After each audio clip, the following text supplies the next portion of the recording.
ఏవండి దసరా బతుకమ్మ దగ్గరకు వస్తానే కదా షాపింగ్కి ఎప్పుడు తీసుకెళ్తారు?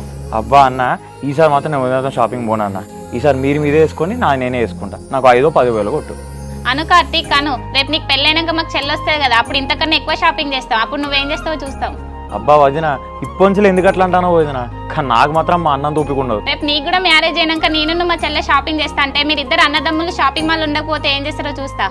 అప్పుడు ఎట్లనే తిప్పల్లా పోవదిన, ప్రస్తుతానికి కదా ఇట్లా ప్రశాంతంగా ఉండనియచ్చుగా.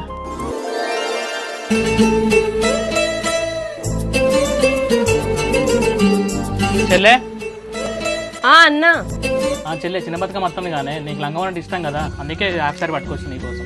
ఎందుకన్నా మళ్ళీ హాఫ్ సారీ తీసుకొచ్చినావు? మొన్న సంక్రాంతికి తీసుకొచ్చి ఉంది కదా, అది వేసుకునేదాన్ని కదా. చెల్లె పండుగకు నీ ఫ్రెండ్స్ అందరూ కొత్త కొత్త డ్రెస్లు వేసుకుంటానే నువ్వు అదే డ్రెస్ చేసుకుంటావా అని నీకోసం కదా, అందుకే డ్రెస్ తెచ్చింది. కానీ ఇప్పుడు ఇవన్నీ ఎందుకన్నా? అనవసరంగా డబ్బులు వేస్ట్ అవుతాయి కదా.